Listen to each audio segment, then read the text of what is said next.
What's up, y'all? We just got the latest two episodes of Maul Shadow Lord.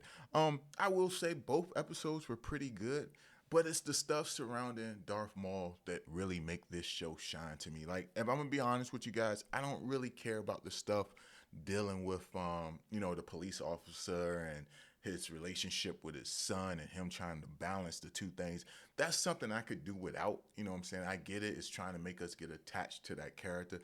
But everyone's watching this show for Darth Maul. No one's watching it for the cop and his family life and just everything he's doing in between.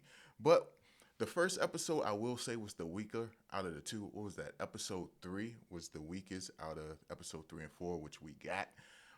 I would say that's because it kind of focused more so on the cop for the most part. The only good parts of episode 3 that really stood out and made the episode watchable to me was the conversation between Maul and what's her name, Devon or Devon. Devon's her name, between Maul and Devon. And I thought that was pretty good. How he was just trying to convince her to join his side and fight against the Empire. She's lost everything being a Jedi, so she should come work for him. And of course, she resists. They even have a little bit of a fight against one another. And I thought the fight was pretty decent. I like how he was actually like hiding in the shadows. It really just went with the title for this episode, for that episode. And that pretty much, she escaped and she goes to her master, Daki. Then you have it in this episode where Maul pretty much took over the syndicate, the crime underworld. He's trying to run it, and then he actually goes to the police and says like, "Yo, I'm gonna give you guys, you know what I'm saying, a choice. Either like join me and just allow me to work the way I want to work behind the scenes, or I'll eliminate all of y'all." Of course, the cops choose not to do that, and a big battle starts happening. Like I said, the cop stuff was cool, but you know what I'm saying, I could do without it. But then you have it where Daki as well as you know what I'm saying, Devin, they go to face off against Maul, and you just have this nice battle where you got you know Master and Youngling versus Darth Maul, and this was pretty good. This was the highlight of this episode. Don't get me wrong, this whole episode was pretty good just because it was mostly centered around Maul. But this fight right here was just really, it was good, man. Oh man, I just really like Maul as a character, and I'm not gonna lie. In episode 1, when he got taken out, I was pretty upset about it.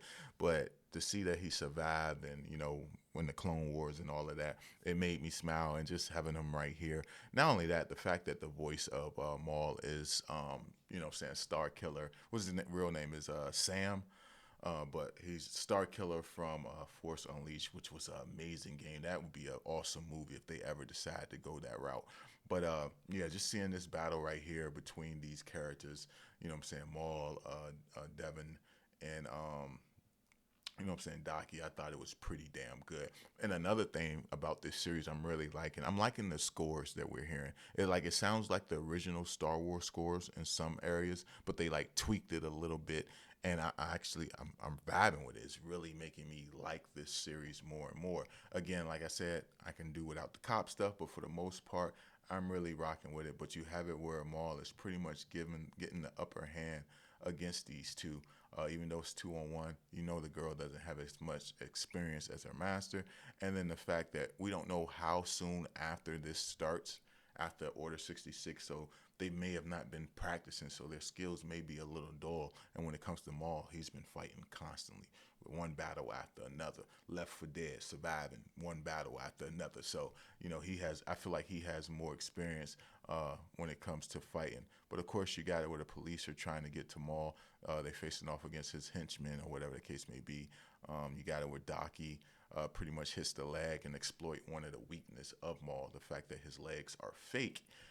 And then you have it where next thing you know, they Maul ends up winning. He wins the battle.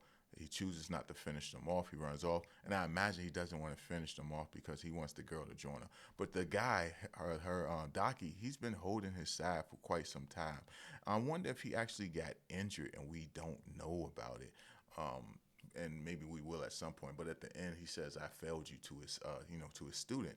And I wonder if maybe he did get injured. Let me know y'all thoughts on that down below. But this thing right here, this little droid that follows Maul around and do stuff to help Maul out. I don't know why, but it reminds me of the creature from Transformers. I think it was the second. No, was it the? No, it was the first Transformer. The one that like hid on the plane and it like was a little. I can't remember what character he played, but it hid in the purse of Sam's girlfriend. Like that's what this robot reminded me of, and it's crazy because the voice actor for Maul is named Sam.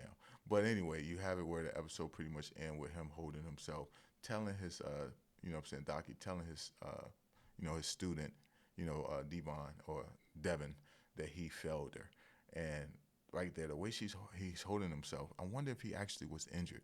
I don't know, man. Let me know y'all thoughts on this down below. But if y'all like this video, thumb it up, please subscribe, hit the bell, greatly appreciate it. Let's get it. Peace.